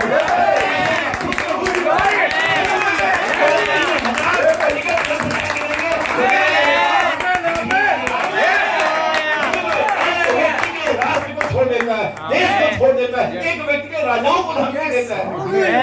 आप बाइबल प्रकाशित पढ़ेंगे, जब चौथी मोहर खोली गई, उन्हें शैतान को घुड़का दाखरस और तेल और क्यों और जो की हानि मत करना। Yes. मेरे लोग अभी हैं वहाँ। Glory. तो खा रहे हो, आपका पेट भरा जा रहा है परमेश्वर के भोजन के बाद। आज के से बचा के रखो। हालेलुया। और बचा भंडारी उत्तम दाखरस बचा के रखो। हालेलुया। सो अब लूत की पत्नी फैमिलियर थी चीजों से, और परमेश्वर का वचन आता है बाहर निकलो, कम आउट, बाहर निकलो, पीछे मुड़ के मत देखना। लूत अपनी पत्नी को लेता, अपने बच्चों को लेता है, बाहर निकलता है। और लूत उस वचन के अंदर में आज्ञाकारी था जो लूत ने कहा। लेकिन जैसे उन्होंने कुछ फासला तय किया होगा, 2 किलोमीटर या 1 किलोमीटर या 100 मीटर, वैसे देखा कि आग गिरना आरंभ हो गई। अब बहुत जब हम बाहर निकलते, जब हमारा कोई सर्च जो सायरन बजता है इमरजेंसी का, बहुत जल्दीबाजी होती है, आप बहुत कुछ नहीं समेट सकते। जो हाथ में आया समेटो, निकलो, जान बचाओ।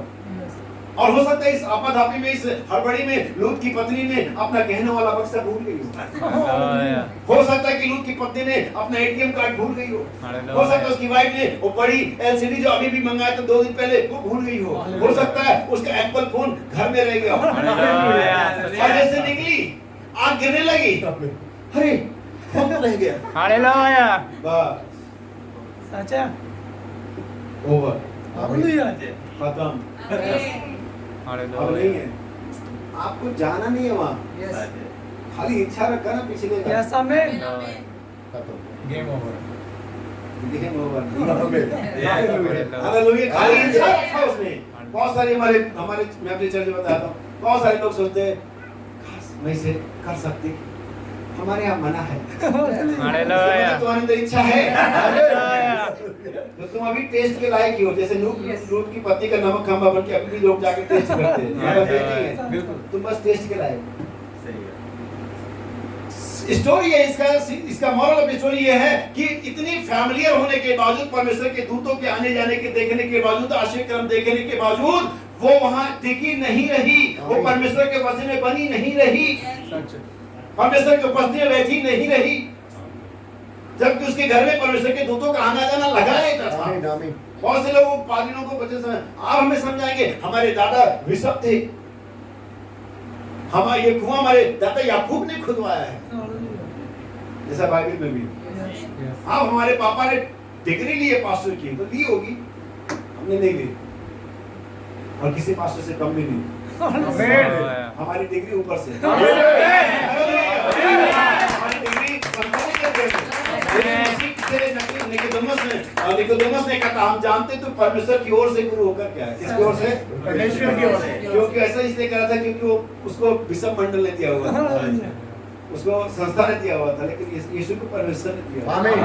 आइए हम दूसरा लें, आप लोगों ने, मैं आपको रेफरेंस बता देता हूँ, मिल जाएगा, दूसरा राजा 5 अध्याय के अंदर आपको मिल जाएगा। उसका नाम था गेहजी। कितने लोगों को मालूम है? आमीन। एलीशा का जो नौकर था गेहजी। आमीन आमीन हालेलुया। अब गेहजी के लिए भी आश्चर्य कर्मों का होना आम बात थी। मैं ये कैरेक्टर क्यों ले रहा हूँ? क्योंकि हम सोचते हैं कि हमारे घर में पादरी रहता है, हमारा पापा पादरी, हमारी मम्मी पादरी, हमारे पति पादरी, हमारे रिलेटिव्स है, हमारे घर में चर्च लगता है, तो हम लोगों का तो बिल्कुल गारंटी है। कई बार क्रिश्चियन लोगों में ये इंटेंशन रहता है, ये सोच रहता है कि हमारा ऐसा है तो हमारा तो गारंटी, हम तो जाहिर है पक्का जा रहे हैं।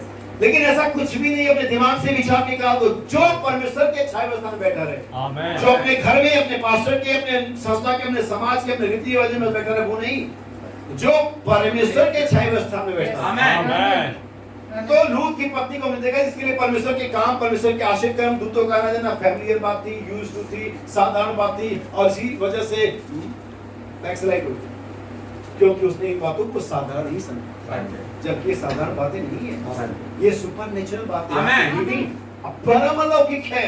आपको लगता है साधारण है, आपको लगता है आपका जीवन, जो लोग नशा मुक्ति केंद्र में जाते हैं, शराब छुड़वाने, पता चलता है वो मैनेजर खुद पीता है, जो नशा मुक्ति केंद्र का मैनेजर बना पड़ा। वो नशा मुक्ति तो कर सकते हैं, लेकिन क्या आपकी पाप का मुक्ति कर सकते हैं? नहीं। बड़े बड़े डेरे, पंजाब में बड़े बड़े डेरे हैं, जिस स्टेशन से पता था कि कई किलोमीटर में डेरा फैला हुआ है। बाबा जी अंदर कौन से डेरे चला रहे हैं? ऐसे ही हो रहा ना, आपको मालूम है। तो इसके लिए साधारण बात है, यहाँ गेहजी है, ये और 2 कदम आगे है। ये सरदूतों को देख रहा है, अग्नि में घोड़ों को देख रहा है। सच आमेन। ये देखता है कि सुलेमान का लड़का सवेरे का 9 बजे का मारा हुआ डेथ सर्टिफिकेट सुलेमान के हाथों में शाम को जी गया। आमेन। ये देखता है कि एलीशा लाल एदर को 2 भागों में कर चुका है। ये बहुत सारे सुपर नेचुरल काम देख रहा है। ये एलीशा को देख रहा है कि आराम अपने बेडरूम में क्या सोचता है, एलीशा को पता चलता है। यानी इसके लिए परमेश्वर के कार्य, परमेश्वर की उपस्थिति, परमेश्वर के आशीर्वाद, इसके लिए बड़ी साधारण बात है। रोज होता था, रोज दिखता था। और एक दिन ऐसा हुआ कि नामान नाम का एक कोढ़ी आया जो मेजर जनरल था, सीरिया के सेना का सेनापति था। सच और वो मेजर जनरल कर्नल बिशप जो भी था वो बहुत हाईली क्वालिफाइड और पोस्टेड व्यक्ति था। और वो एलीशा के पास आता है और वो सोचता है कि एलीशा उसके जख्म पर हाथ रखेगा, बाहर निकल करके आएगा, उसके लिए दुआ करेगा, क्योंकि वो बड़ा पोस्टेड, ग्रेजुएटेड, रिच मैन है। लेकिन जो परमेश्वर के लोग होते हैं उनकी अपनी दुनिया होती है। जब उसने सारा सुना होगा गेजी ने, तो एलीशा के बाद लौट के क्या होगा, मिनिस्टर साहब आ रहे हैं, हालेलुया, या डीएम साहब आ रहे हैं, जो भी साहब सायरन दूर से इनका बचता है ना, तो आप ऐसा करें जल्दी से आमीन कर ले, दुआ जो भी कर रहे हैं बाइबल रख दे, वो आ रहे हैं, साहब उसको वेलकम करते हैं। एलीशा ने कहा बात सुन, मेरा डीएम, मेरा कलेक्टर, मेरा परमेश्वर कोई और, आमेन। उसको आए तो बता देना कि यर्दन में 7 डुबकी लगा दे। आमीन। इवन एलीशा खुद भी नहीं गया, हाथ रखने की, हाथ मिलाने की, हाउ आर यू सर कैसे, बहुत कुछ किया। और उसने एलीशा ने कहा यार ये कैसा आदमी है, कुछ डोनेशन ही दे जाते, चर्च बन जाता हमारा, चर्च चलो बना हुआ, पंखे लग जाते, बड़ा आदमी चंगा होगा तो कुछ तो दे के जाएगा। हालेलुया। और हमारे पादरी साहब एलीशा महाराज ऐसे कह रहे जाकर के उसको बोलते, हाथ भी नहीं मिला जाके।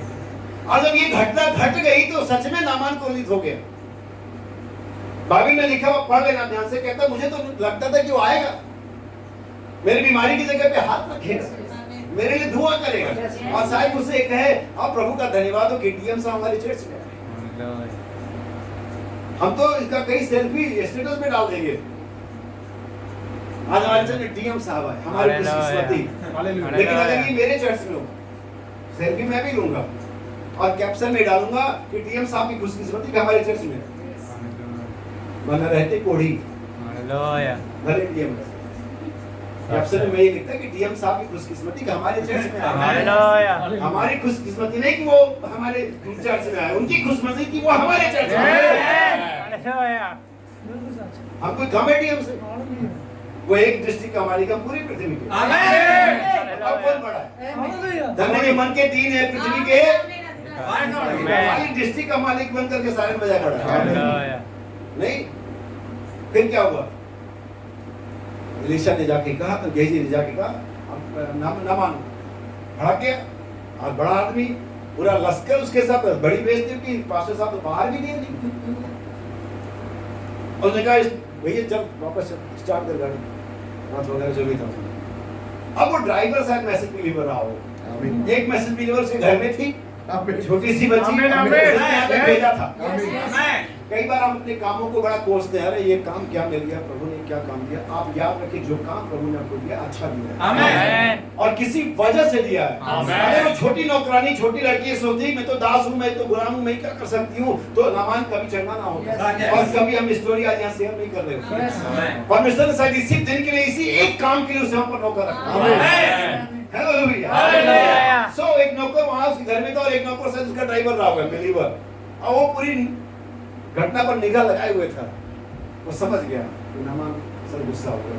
जब नामान बैठ गया, थोड़ा गुस्सा ठंडा इसी उसने 3 पर कर दिया, तब उसने कहा सर एक बात बताओ, अगर वो आपसे कहता अमेरिका चले जाओ, पूरी चमड़ी उधड़वा लो, डायलिसिस करवा लो, खून पलटी मरवा लो, तो कहीं तुम नहीं करवाते?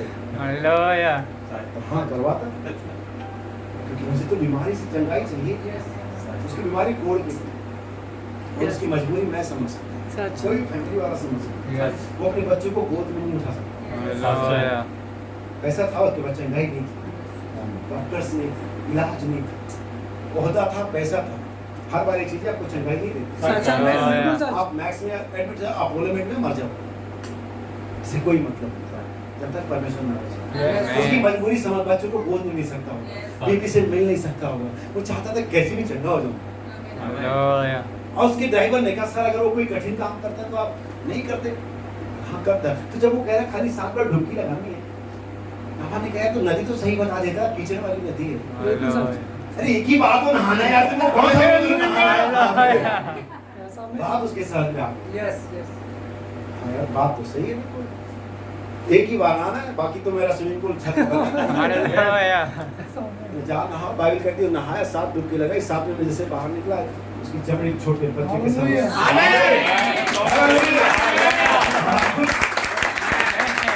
अब जब कनकनाते हुए भाग गया था, गुस्से में भाग गया था, अब लौट जा एलिसा के पास। सब थैंक यू। हालेलुया। और आप बताइए राजा से बात करूं आपके लिए? नहीं जमीन का रिश्ता दे दूंगा। हालेलुया। एलिसा ने कहा हमारे पास मरने वाला मैसेज नहीं है, कभी हमारा मैसेज कभी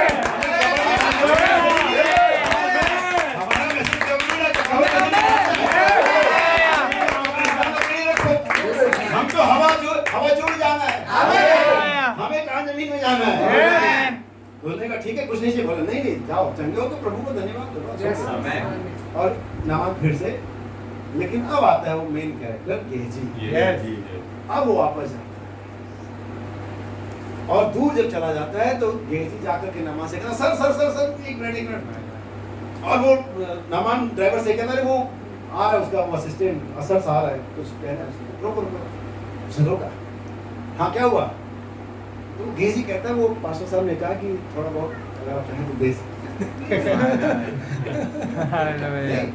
नामान कहता हाँ मैं तो कह ही रहा था यार, मैं कौन सा माना, ले जाओ क्या कह, जो ले जाना ले जाओ। और खूब बटोरता है वहाँ, दोनों हाथों से बटोरता है। ये कौन सा गेहजी है? जिसने आश्चर्य कर्मों को बहुत देखा, जिसने अपनी आंखों से अग्नि में रथ और घोड़ों को देखा, जिसने एलिया को उठाए जाते हुए और एलिसा पर चादर उतरते हुए देखा, जिसने देखा सुलेमान का बच्चा मरे हुए से जी उठा, जिसके लिए परमेश्वर की कार्य साधारण मतलब यूज्ड टू है, फिर भी ये सुधरा नहीं, जैसे लूत की बीवी नहीं सुधरी। परमेश्वर के लोगों के बीच में रहना, अच्छी कलीसिया में शामिल होना, हमारे घर में पादरी रहता है, ये आपको मसीही नहीं बनाता। जो परम प्रधान की इच्छा है चीज़ों को समझ लेना ध्यान से। आमीन आमीन। और उसे कहता सर ऐसा है, बोलने का ठीक है ले जाओ, और लेके पहुंचा, उसको साइड लगाया, कहीं लगाया उसे किनारे, और फिर एलिसा के पास गया। एलिसा ने कहा कहाँ था? एलिसा ने कहा तू कहाँ था? नहीं मैं कहीं नहीं, मैं अभी घर क्या गया था, उधर गया था। कहता है जब से तूने नामान के रथ का पीछा किया, जब से उसने तुझे सोने चांदी दिए और जब से तूने उसे छुपाया, सारा हाल जाना। ऐसे एक तरह से अगर मेरी अपनी भाषा में कहूँ तो कहता अगर बेवकूफ गेहजी, जब तुझे पता है कि नामान इतना दूर, आराम का राजा इतना दूर क्या सोचता मुझे पता चल जाता है, तो तू यही मेरे सामने फ्रॉड कर रहा है। जब मुझे नामान के राजा का पता चल जाता है तो तू यही मेरे सामने फ्रॉड कर रहा है।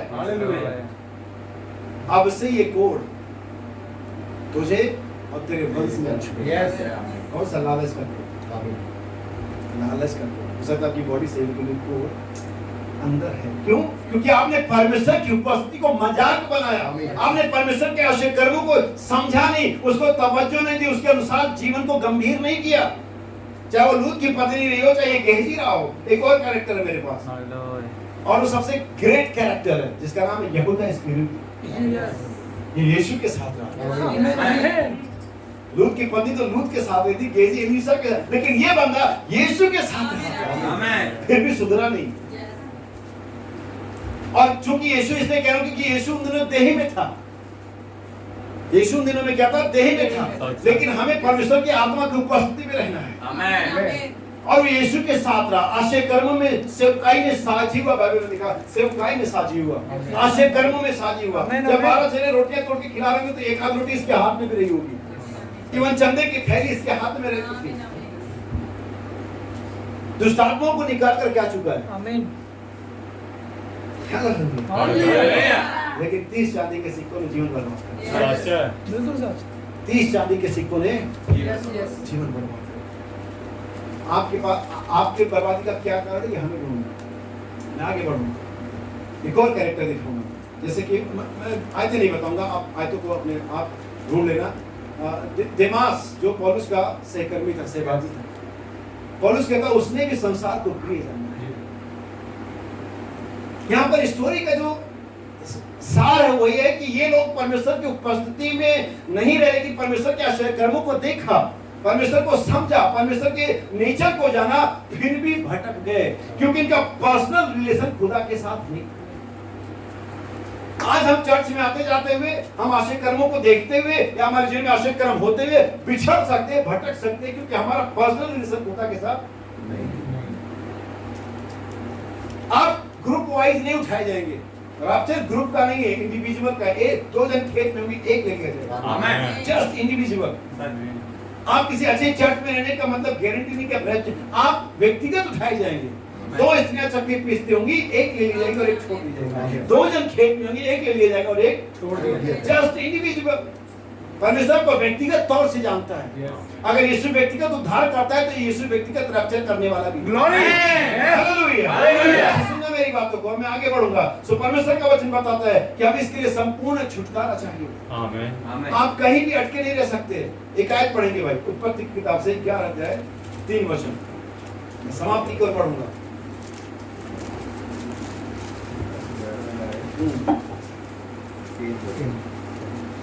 तब वे आपस में कहने लगे, आओ हम ईंटें बना बना के। उत्पत्ति क्या है ये?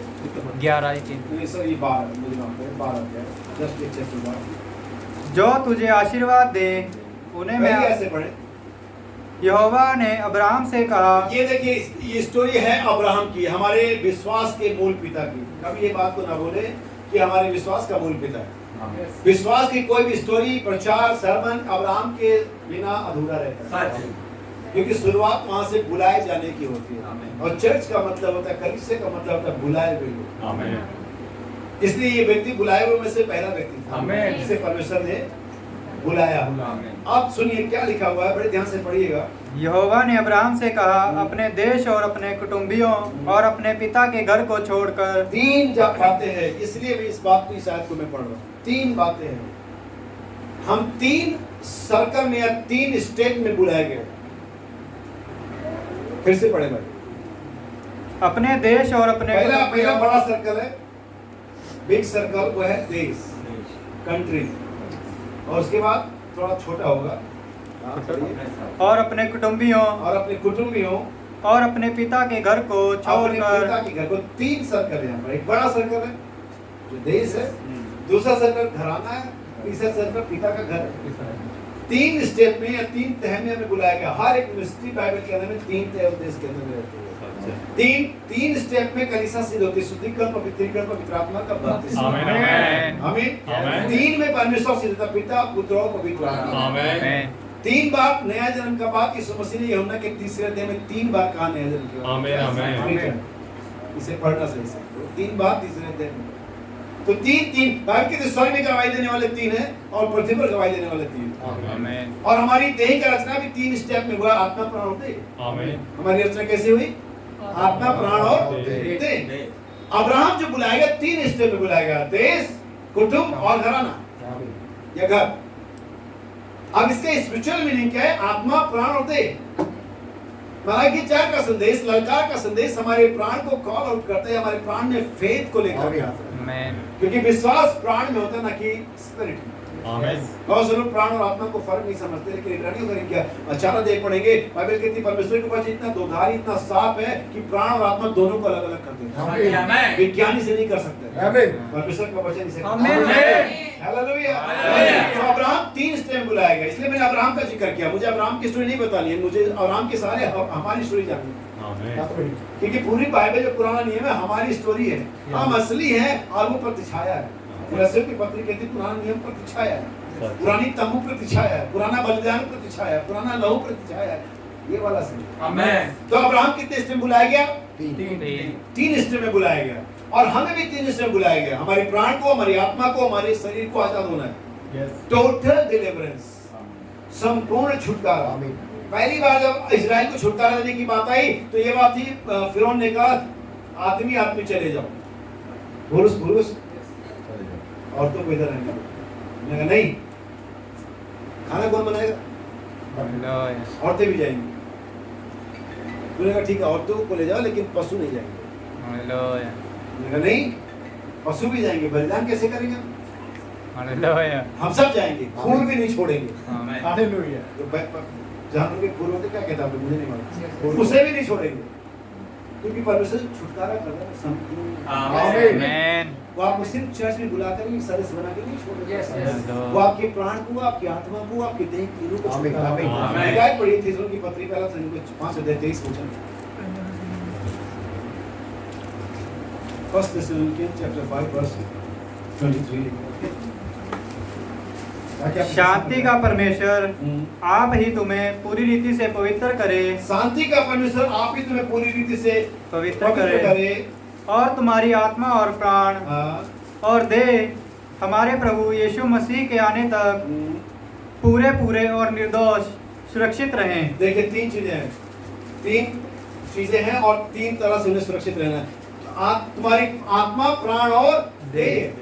अगर जिस दिन यीशु आएगा, हो सकता है आपके प्राण का छुटकारा हो गया, हो सकता है आपकी आत्मा का छुटकारा हो गया, लेकिन आपकी देह के पाप में फंसे हुई है, आप नहीं जाओगे। मैंने ने एक विजन देखा था या किसी फैक्ट्री में गए थे, रियल स्टोरी थी।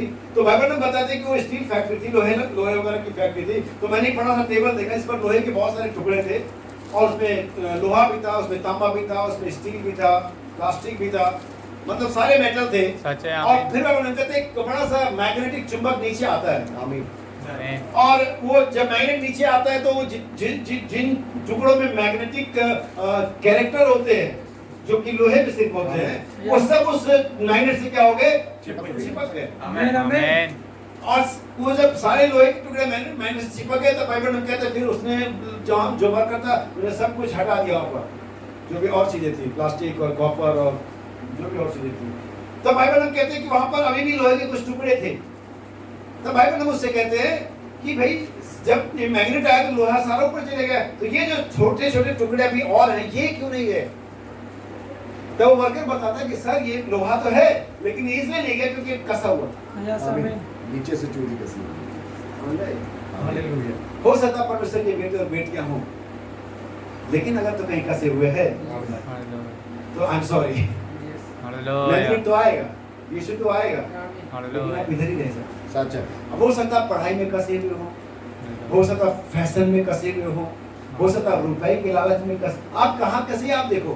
लेकिन अगर तो कहीं कसे हुए हैं तो मैग्नेट के आने के बावजूद और आप लोहा होने के बावजूद उठाए नहीं जाओगे।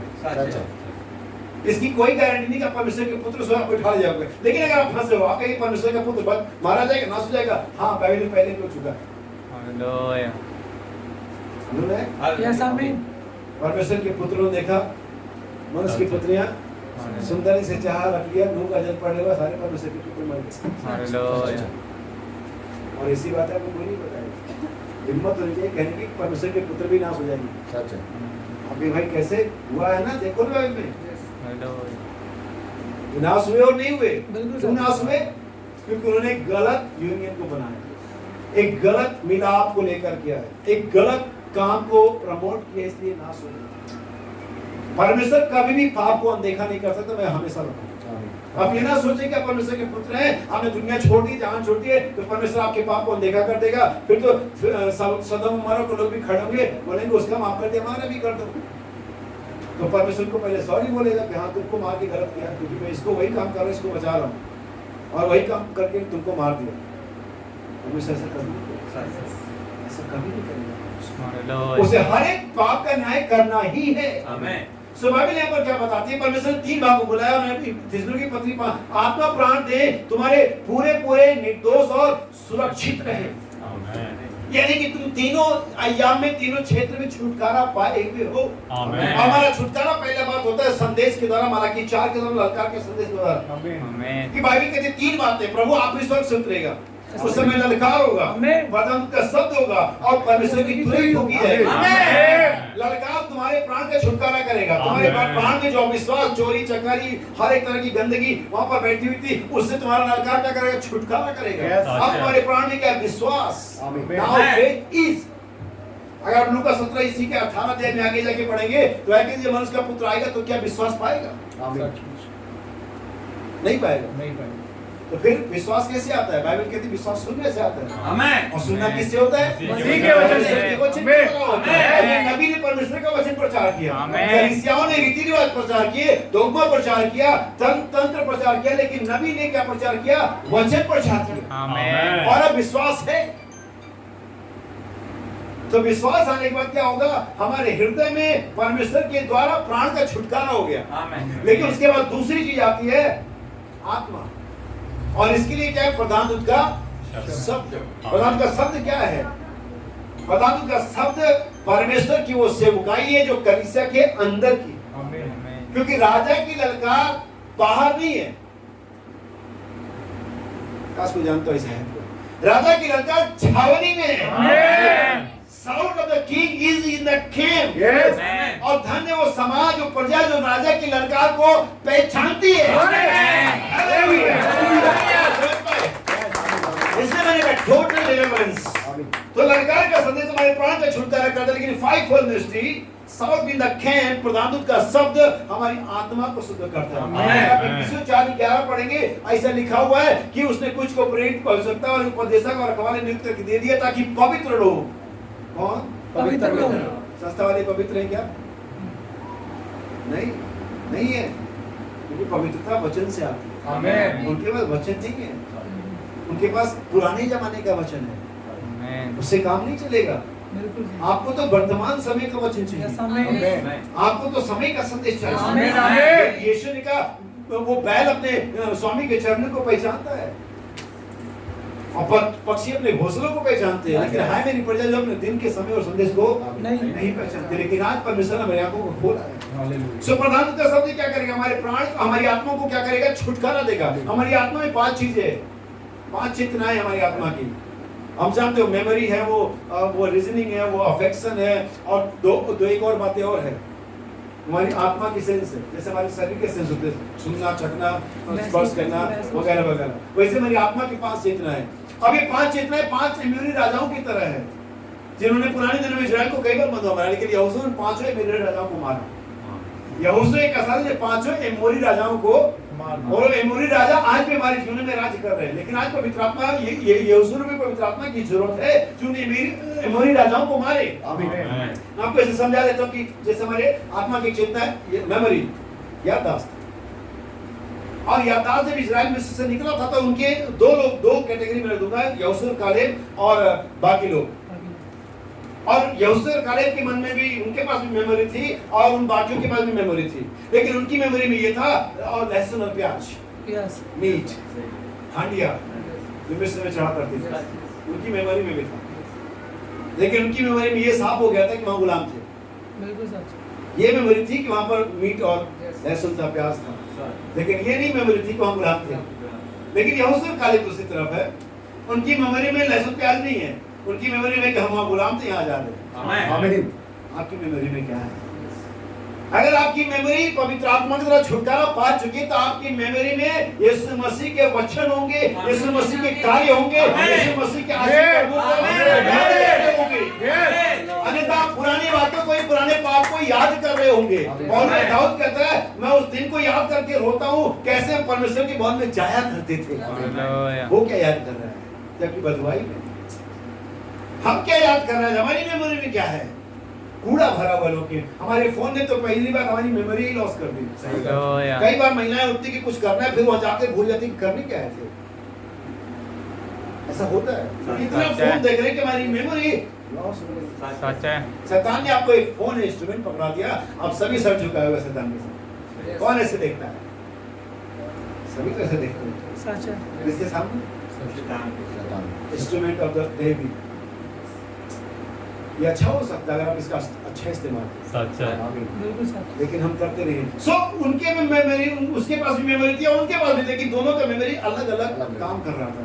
लेकिन पवित्र आत्मा आपकी, पवित्र आत्मा प्रधान का शब्द आपकी आत्मा को क्या करता है? छुटकारा देता है। इन सारी गलत याददाश्त से, सारी गलत अफेक्शन से, सारी गलत रीजनिंग से। मिस्र में क्या कर रहे? लहसुन और प्याज। आपको मालूम है परमेश्वर को कहां पहुंचाने वाला था? किस देश में? वहां क्या होते हैं? शहद और शहद की मधु, दूध और मधु। अब मुझे बताओ कि पेट के लिए, सेहत के लिए मसाले अच्छे हैं और सेहत, दूध और मधु अच्छा है? दूध और मधु अच्छा है ना, हड्डियों में भी कैल्शियम बढ़ता है, हम ग्रो करते हैं, हमारे चेहरे पर एक ग्लो आ जाता है दूध और मधु से। मसाले से तो पेट ही खराब होता है, आंखों की रोशनी कम होती है, और वो मसाला याद कर रहे थे से परमेश्वर दूध और मधु में पहुंचा रहा है, उनके मसाला ही याद हो रहा है। और आज भी क्योंकि मसालेदार चीजें अच्छी होती है, बिल्कुल सच। न्यूज में भी मसालेदार न्यूज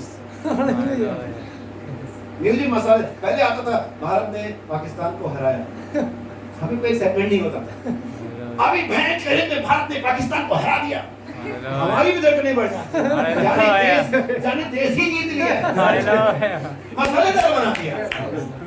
ये सब बेकार की बात है, परमेश्वर का वचन हमें सॉलिड स्टैंड देता है। परमेश्वर चाहता है कि हमारा छुटकारा हो, कैसे? संपूर्ण छुटकारा हो। हम हमारा कहीं भी कोई भी चीज लूज नहीं होना चाहिए, कुछ भी अटका नहीं होना चाहिए।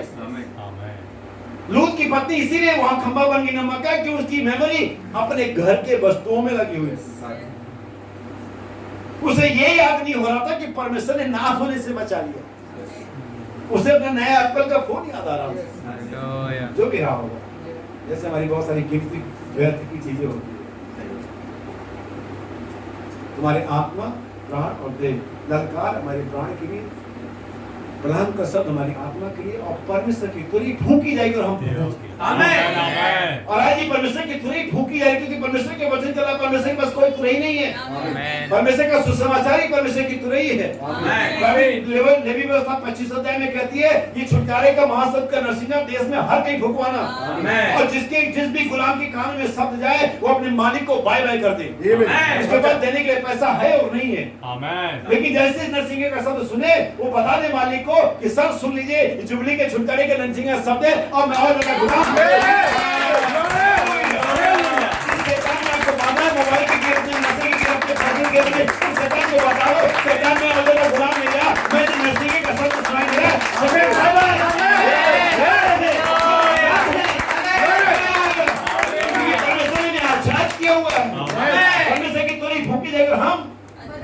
हमारे देह आजाद हो जाएगी मौत के बंधन से। एक बार याद रखिए, मिस्र जब एक बार इस्राएल जब मिस्र से एक बार आजाद हुआ, तो फिर कभी मिस्र का गुलाम नहीं हुआ।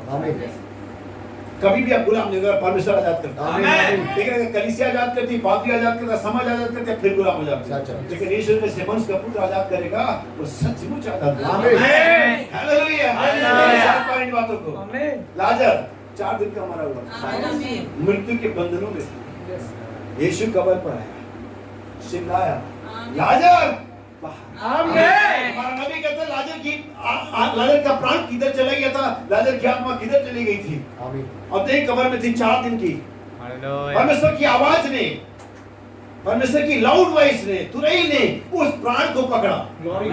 परमेश्वर की आवाज आपके देह को नहीं पकड़ती है, परमेश्वर की आवाज आपके प्राण को पकड़ती। आपके उसने लाजर के प्राण को पकड़ा, प्राण ने आत्मा को पकड़ा, और आत्मा ने देह को पकड़ा।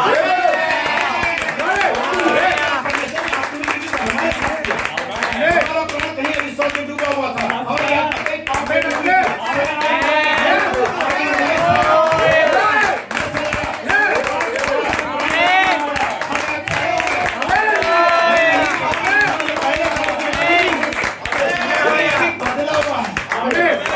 मेरी देह वही है, वही है, मेरा कलर वही है, लेकिन मैं वो नहीं हूँ। परमेश्वर पापी से प्रेम करता था। धर्म के देवताओं ने पापियों को मारा, हमारे यहाँ उतार लिए पापियों को मारने के लिए, हमारे वो उतार लिए पापियों को मारने के लिए। मेरे पास आओ, हमारा यीशु है पापियों को बचाने। पापियों को नहीं मारा, पाप को मारा, पाप को मारा मुझे, और मैं बच गया, वरना वो मुझे मार देता। तो उसने लाजर को जिला 72 सीढ़ियां थी उस कब्र में। आपको अगर इतिहास पढ़ना है, भूगोल पढ़ना है उसका, वो जो कब्रें होती थी गुफाएं होती थी, 72 सीढ़ियां थी जिन्हें चढ़ करके बंधा हुआ लाजर संपूर्ण छुटकारा। और वो 72 सीढ़ियां चढ़ते चढ़ते, नाचते गाते, आते आते वो पूरा आजाद हो गया।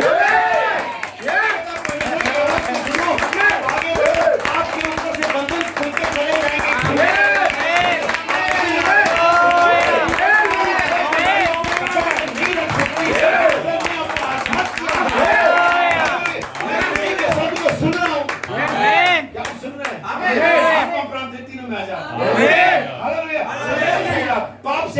अविश्वास से आजाद, बीमारी से आजाद, आमीन।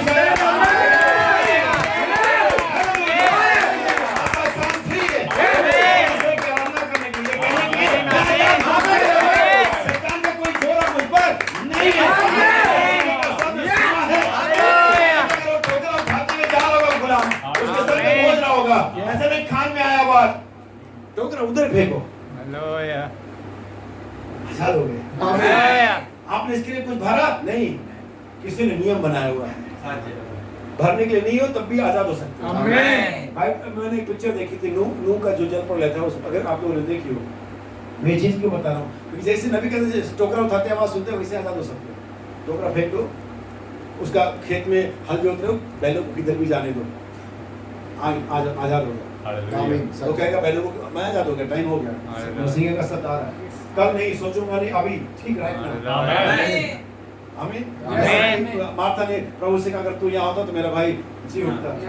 यीशु का जीवन पुनरुत्थान आमीन। मैं हूँ। आमीन। मार्था ने कहा मुझे पता है तो पुनरुत्थान के दिन यानी कि 2000 साल बाद मेरा भाई जी उठेगा। बिल्कुल सच। आमीन। यीशु का नहीं, मैंने क्या कहा ध्यान से सुन, मैं हूँ। आमीन। हालेलुया। ग्लोरी। मैंने कहा मैं होऊंगा नहीं, मैंने आमीन। कहा मैं हूँ। आमीन। मैंने ये नहीं कहा मार्था कि मैं जीवन पुनरुत्थान होऊंगा, आमीन। मार्था मैं ये कह रहा हूँ कि मैं जीवन पुनरुत्थान हूँ। आमीन। विश्वास करो भाई, अभी अभी हालेलुया। जिस यीशु मसीह के बारे में प्रचार कर रहा हूँ, जिसका विश्वास करो अभी है। आमीन। मैं कल चंगा हो जाऊंगा, नहीं कल क्यों, अभी। मैं कल को भी चला दूंगा, कल क्यों, अभी।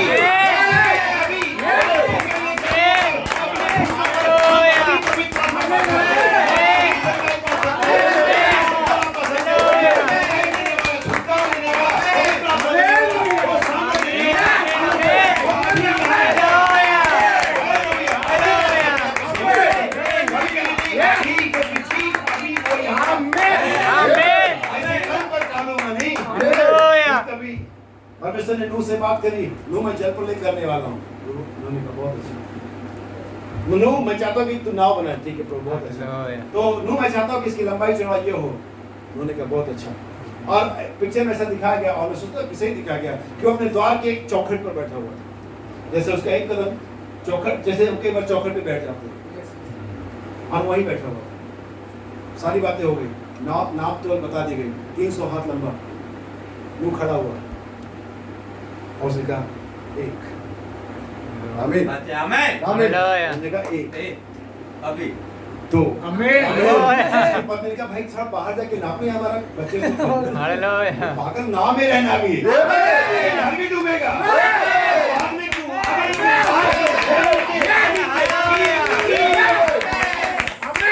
परमेश्वर ठीक अभी जहाँ बैठे जिस पोजीशन में जिस तरीके से ठीक वहीं आपको चंगा